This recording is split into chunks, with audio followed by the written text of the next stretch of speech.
I just fight myself all the time because when I hear myself say that, I'm like, I'm not a preacher. I'm a storyteller. They should be able to just enjoy the story.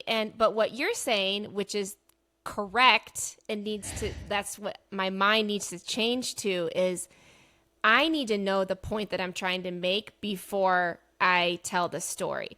So what I hear you Which saying is why we write. That's why I write. Writing is prayer for me.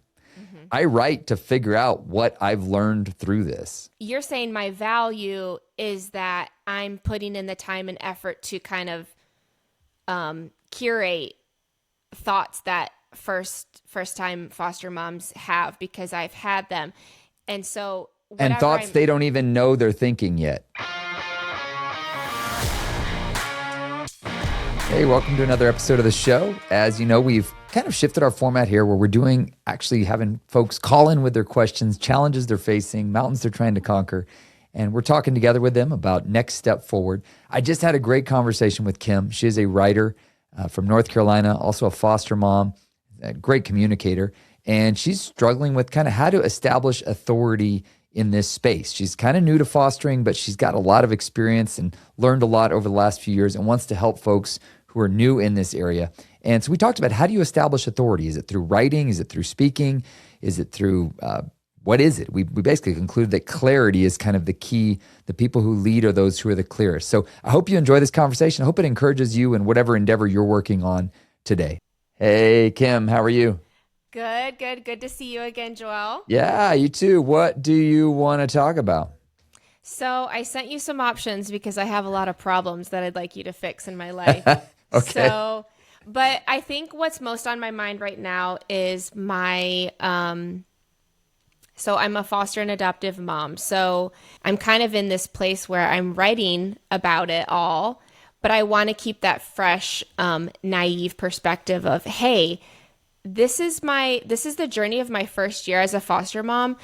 And I'm telling you, if I can do it, anybody can. And I'm not saying everybody's meant to be a foster parent, but it's just this idea of doing the hard things that God has called you to do.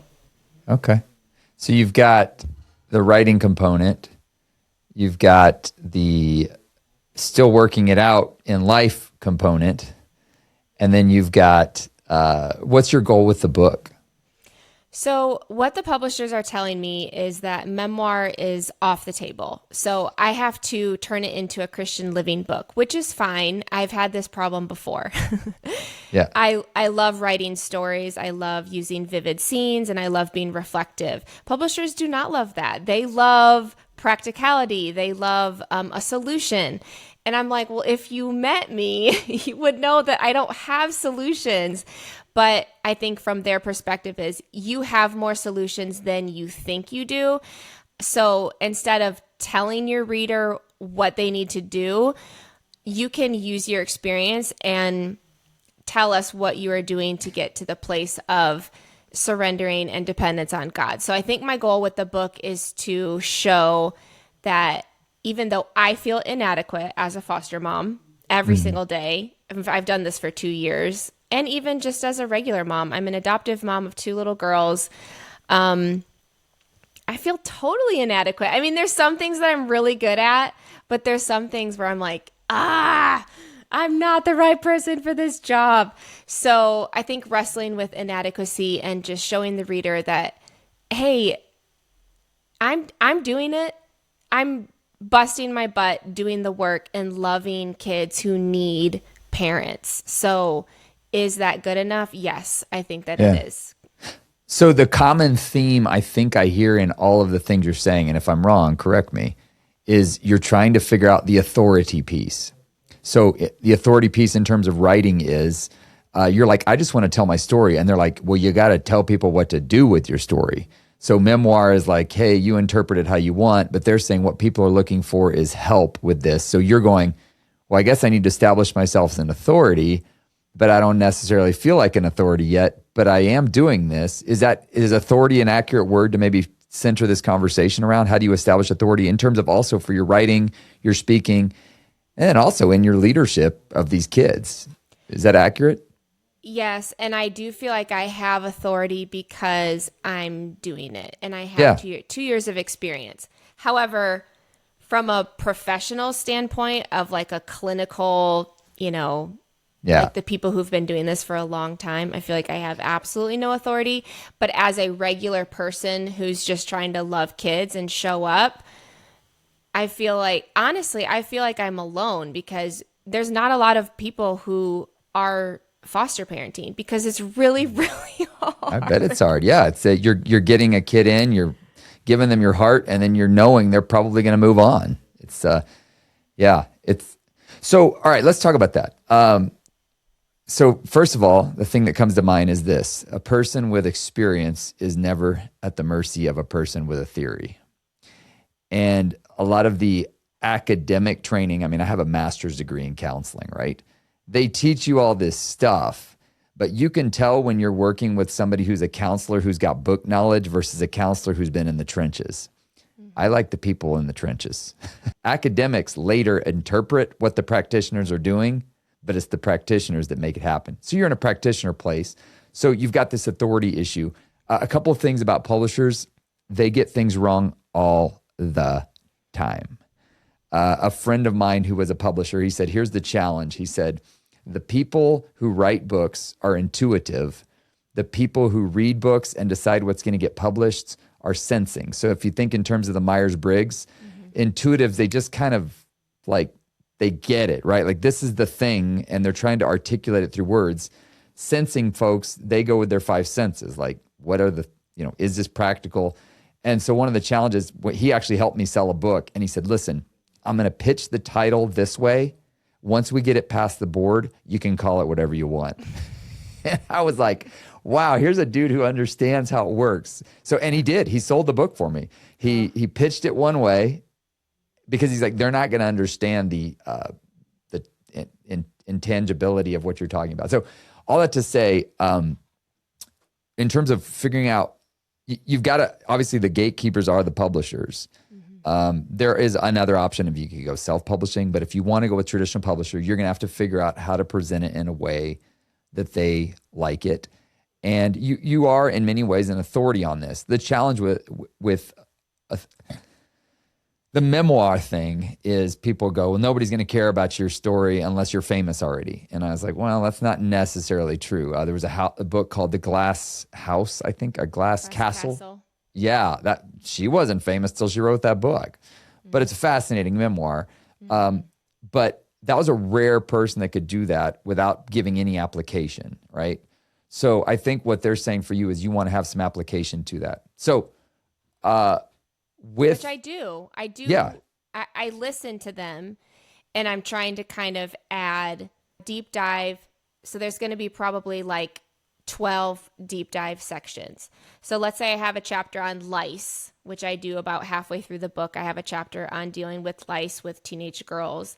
I'm not talking to them as a lice professional, but more of what the publisher is looking for is practical tips. So I've been through lice treatment 6 or 7 times in 2 years. So I'm more experienced than somebody who's been through it never. So that's kind of like the practicality. So let me push back on that because I'm wondering if there might be a bigger theme than just the lice. So maybe leveraging those moments where there's a conflict or a challenge or an obstacle and how to use that to create more relational capital. So that's a memoir. And that's what I hate so much is like it is, but you don't have to do it that way, right? But how do I end the chapter? Because I'm supposed to be all practical, and that so here's the cheesy to structure. me. Here's how I structure chapters. Okay, you always, for me, I always start with a story, which you've already got. You got stories out the wazoo. You got tons of stories. You start with a story, and then the way you shift it from being a memoir to being a help book is you say, now here's what I know about you, the reader, right? There's something that, so make sure there's something relatable in the story.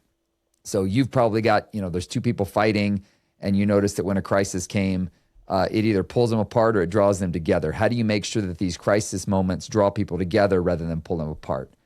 Then you apply it to somebody's life. Okay. So you make sure that there's application. You always ask, how does this apply? Then the next step is give them the truth that solves the problem.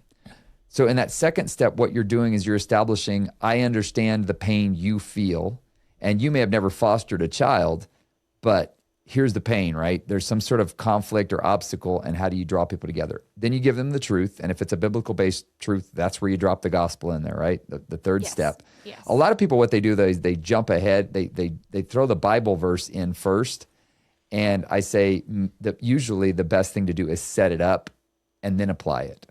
I think that's one of the big mistakes pastors make oftentimes because they want to make the centrality of the gospel imperative, which it is.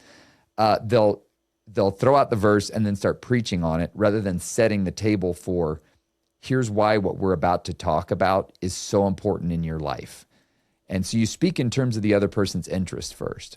And that's the subtle shift between a memoir. So you start with the story. My book, Connecting the Dots, is this long story of my crazy, weird year of fighting off drug cartels and people in Mexico, right? It's a memoir, but you don't realize it's a memoir because I just tell a short story and then I start applying it. Apply. Then the fifth step would be, or the fourth step, excuse me, is after you present the truth, you show them how to apply that truth to their life. What's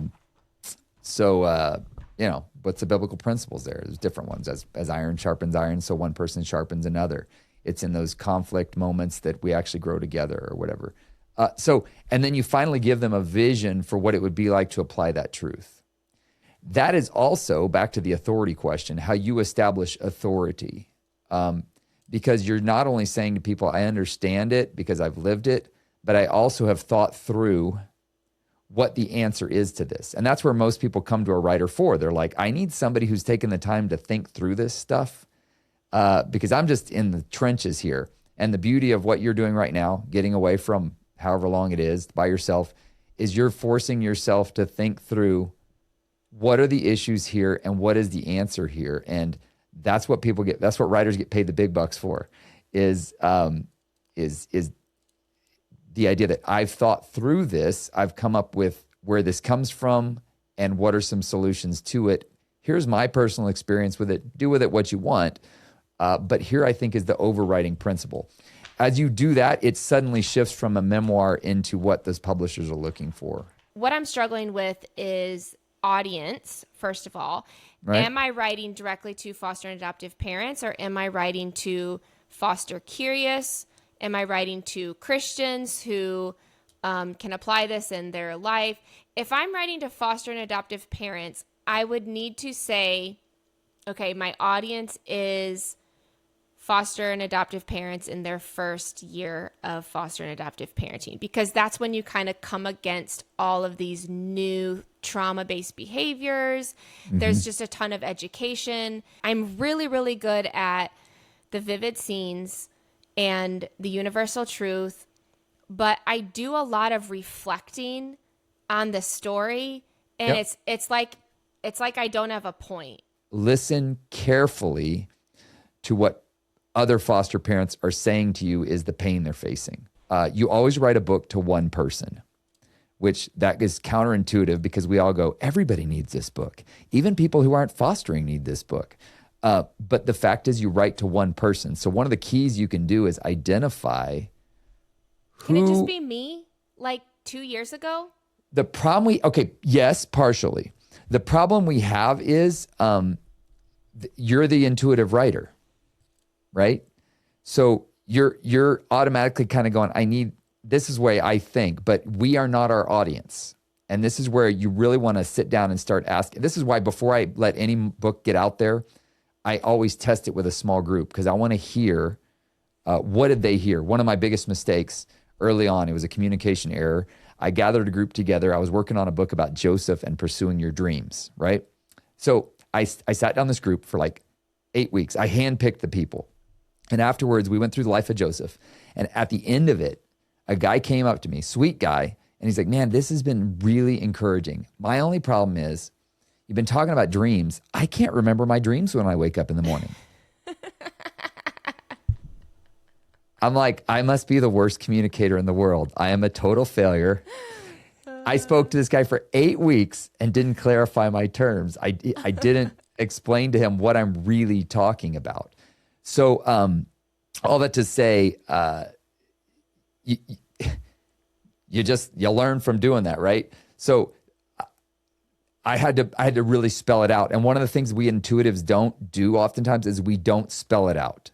We don't drive the nail into the final part. We just we leave it for them to interpret, which is the difference between a memoir and what you're writing.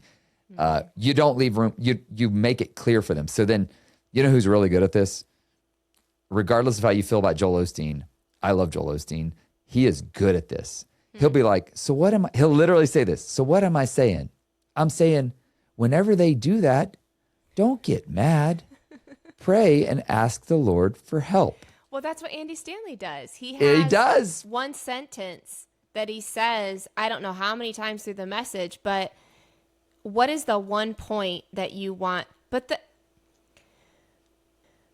I just fight myself all the time, because when I hear myself say that, I'm like, I'm not a preacher. I'm a storyteller. They should be able to just enjoy the story. But what you're saying, which is correct and that's what my mind needs to change to, is I need to know the point that I'm trying to make before I tell the story. So what I hear you which saying is why we write. That's why I write. Writing is prayer for me. Mm-hmm. I write to figure out what I've learned through this. Mm-hmm. I have the points I want to make, but I'm not making them. I have the stories I want to tell, but I'm not extracting the honey. Like, I'm just leaving it bare, which is not good enough. It has to be clear, and it has to be, but I don't want to repeat myself 5 times in the chapter of what I'm trying to say. So this goes back to establishing authority. You become an authority when you have a level of clarity on a certain topic that people are looking for, right? So this is what you're wrestling through. And clarity doesn't come easy. If it did, everybody'd have clarity. That's what we writers are for. We are there to help bring clarity because we take time to think. It's kind of what comedians do. If you think about comedians, like the reason they're so you think about Nate Bargatze, he's brilliant. Mm-hmm. It's like all the stuff we had a flash of a thought of. You're like, oh man, this is so dumb that I'm paying a DoorDash driver to pick up a soda for me. And you're like, but while I'm at it, let's have him pick up this. And it's stuff we've all kind of had a flash of a thought, but what they do is they dive deeper into the thought and we're just laughing because we're like, yeah, that's me. That's literally what, but I never thought about it that much. They just think about it a little bit more than the average person. Which is why they're not, like, they may be funny people when you meet them, but they're not just overflowing with jokes, because their work is to write and think about what will make you laugh. And that takes a lot of time and energy and effort. So when they're just living their life, like, they may do a funny impression or something here and there, or make a side comment, but really when they're on stage, they are performing this thing that they've spent so many hours writing. Thinking about, yeah. So with me and as a writer, you're saying my value is that I'm putting in the time and effort to kind of curate thoughts that first time foster moms have, because I've had them. And so thoughts they don't even know they're thinking yet. Okay. That's a lot of it. Is a lot of people go, you put words to something that's been bothering me, but I didn't know what it was. Yes. That's when you know you're winning as an author, because you've taken the time to think a little more deeply about it. And that's the gift that writers bring to the world if they're doing it well, or preachers or whoever. Emotions are like, I'm there connecting with them emotionally. That's the solid first half of the chapter. I just hate that last half where. So here's what you can do. All right. You live in a wonderful world because there's a thing called ChatGPT. So what you should do, and this is not offensive because it's still your original content. Take what you've written, put it into ChatGPT and say, what am I trying to say here? What's the point of this life story? Okay. And see what it says. And you may go, holy moly, that's it. Or you may go, wow, clearly I did not clearly communicate in this thing because ChatGPT couldn't extrapolate from large language models what I was saying. So Yeah, it's a gift. And it's not cheating. It's literally just a feedback device. It's actually just razor sharp. You know, I have readers that read my stuff before it goes to public. Well, I say readers. I have one person who faithfully reads my stuff before it goes to a publisher. Her name's Karen, interestingly enough. So I got to see what Karen says. But it's a gift. ChatGPT reads it for you and says, here's what you're saying. And sometimes you're like, oh my gosh, that's exactly right. And other times you're like, wow, apparently I didn't articulate it well enough. Okay. So that's a simple way to do it. On the authority piece, one of the things I think is going to be important here, you had mentioned something too about like, how do I take this and actually like turn it into something that becomes a platform? I don't think you said it that way, but like, how do I actually make money from this? Is that what you said? Something like that? One of my problems as a writer, I've been writing for over 10 years, is just trying to make money. So here's the dirty little secret with writing.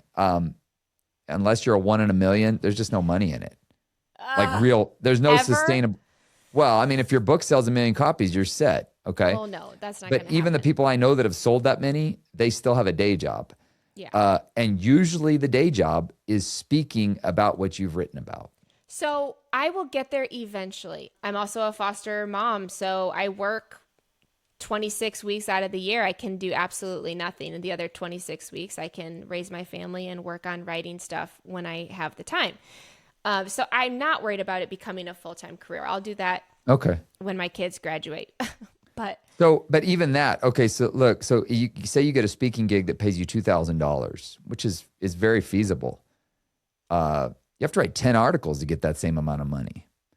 So the speaking thing is usually the way a lot of writers maintain their habit. Their writing habit is paid for by their speaking. Yes. Yeah.